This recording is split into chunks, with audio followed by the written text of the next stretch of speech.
Imagine a man selling you a piece of paradise, a lush island, a dream home, a fresh start, the kind of offer that makes you pause, your mind racing with possibility. What if you could leave your old life behind and step into a world of endless opportunity, where the sun always shines and the future is yours to shape? Now imagine he's selling you a country that doesn't exist. Not just a plot of land, but an entire nation conjured from thin air, a place with no borders, no government, no reality at all. In the 1820s, one man convinced hundreds to invest their life savings, pack up, and sail across the ocean to a place that was pure fiction. Families sold everything they owned, trusting in the promise of a new beginning, their hopes pinned on a destination that existed only in the mind of a master con artist. This wasn't a small con. It was a deception on a grand scale. A scandal that would rock entire communities and leave a trail of heartbreak and disbelief. He sold land, government jobs, even military titles for a nation he invented. People bought into the fantasy, believing they were securing their place in history, their names written into the fabric of a new society. He created flags, currency, and guidebooks, opened offices, and had people lining up to buy into his fantasy. The illusion was so complete, so detailed, that even the skeptics began to wonder if it might be real. The victims weren't gullible. They were doctors, lawyers, skilled tradesmen, all convinced by a master manipulator. These were people who prided themselves on their intelligence and judgment, yet they too fell under his spell. Every map, every pamphlet, every fact was part of the same elaborate lie. The paperwork looked official, the stories sounded plausible, and the dream felt just within reach. It's a wild story, but it's true, and it's a warning that when something sounds too good to be true, it probably is. The echoes of this scam still resonate today, reminding us to question what we're told, no matter how convincing the pitch. This was about selling an entire country, not just a faulty product. It was about selling hope, ambition, and the promise of a better life, all wrapped up in a beautiful lie. The scammer understood people's hopes and dreams, and he weaponized them. He knew exactly what people wanted to hear, and he gave it to them, word for word. The tools may have changed, but the game remains the same. Today's scams use emails and phone calls, but the heart of the con is unchanged, exploiting trust, selling dreams, and preying on hope. Let's dive into the anatomy of one of history's greatest scams and discover how a man sold nothing and yet changed everything for those who believed. How do you sell something that isn't there? It sounds impossible, almost like a magic trick. But for centuries, con artists have mastered the art of selling dreams built on nothing but lies and paperwork. The land scam is one of the oldest tricks in the book, and it's still fooling people today. It starts with a promise, a golden opportunity, a limited time offer. The scammer paints a picture of easy riches, a chance to get in on the ground floor before everyone else. The language is always tempting. Exclusive, pre-launch, guaranteed returns. The con artist creates urgency. Act now or miss out forever. They want you to feel like you're about to lose something precious if you hesitate. Scarcity is their favorite tool, making you believe that hesitation means losing out. Next, they build legitimacy. Fake deeds, forged documents, even offices with official-sounding names. Everything is designed to look professional and above board, from embossed seals to impressive letterheads. Today, it's slick websites and fake testimonials, but the goal is the same: make the lie look real. They might even have actors posing as satisfied buyers or glowing reviews on social media. Sometimes they'll host webinars or virtual tours, showing off digital maps and promising infrastructure that doesn't exist. The illusion is complete, and the pressure mounts. Then comes the pitch. They sell you a dream, not just land. It's about a new life, a fresh start, or a smart investment for your family's future. They talk up the community, the sunsets, the financial security. They'll show you glossy images of happy families, safe neighborhoods, and booming property values. They use jargon, answer questions confidently, and get you emotionally invested. Every answer sounds reassuring, every detail seems to check out. Once you're hooked, they pressure you to close the deal fast before you can do real research. They'll say the offer expires tonight or that other buyers are waiting. The moment they have your money, they vanish. The phone goes dead, emails bounce back, and the office is suddenly empty. The office is empty, the website's gone, and you're left with worthless paper. The dream you bought dissolves into thin air. It's a classic con, and it works because it preys on hope and trust. The victims aren't foolish, they're just human, wanting to believe in a better future. The victims learn the hard way. Always check before you buy the dream, verify every detail, ask tough questions, and never rush into a deal. The man behind the biggest land scam of all? Gregor McGregor. His story is a masterclass in deception, ambition, and audacity. Let's meet the so-called Prince of Poitiers, a man who sold an entire country that never existed. Transition to next scene. Gregor McGregor, Scotland's most infamous con man. Born in 1786, he craved fame and fortune, and he'd do anything to get it. After a brief military career, he reinvented himself as a war hero and cacique of Poitiers, the self-proclaimed prince of a fictional Central American nation. He claimed the land was a paradise, granted to him by grateful locals. In reality, it was a mosquito-infested swamp. McGregor spun tales of a thriving capital, a modern government, and gold-filled rivers. He designed flags, printed currency, and even published a 350-page guidebook, all pure invention. His attention to detail made the fantasy believable. He wasn't just a liar. He was a world-class storyteller, and people bought in. But how did he make it all feel so real?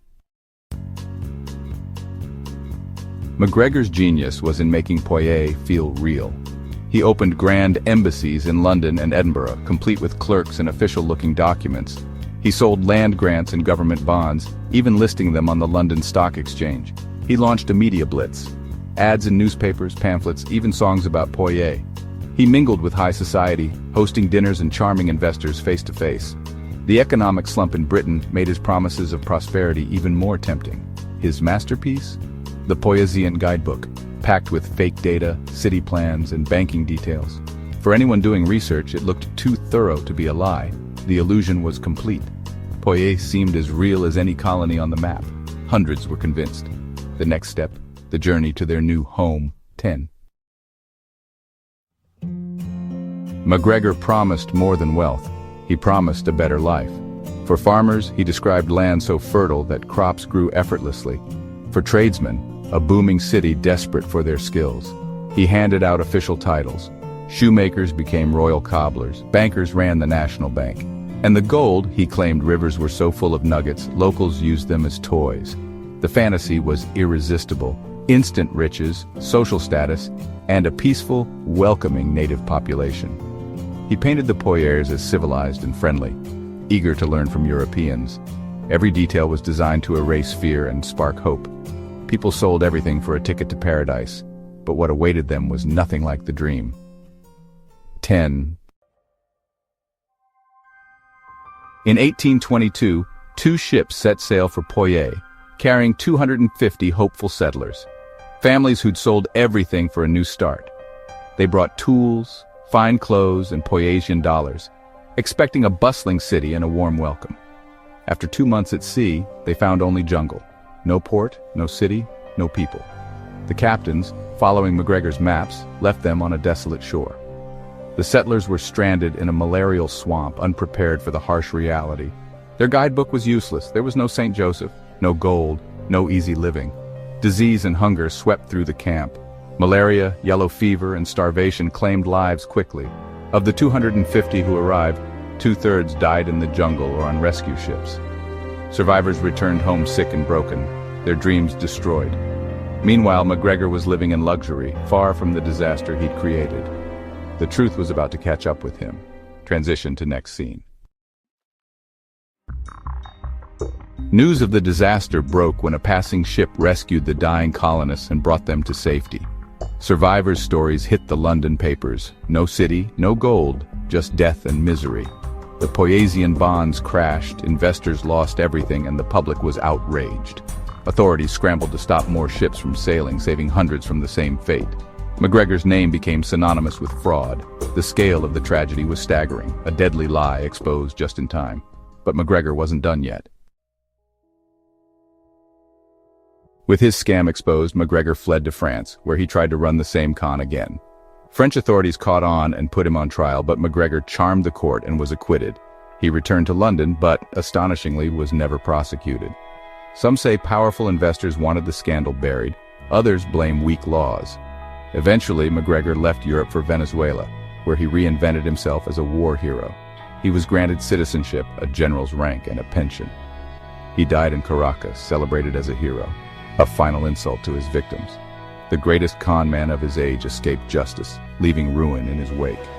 But his story still holds lessons for us today. 10.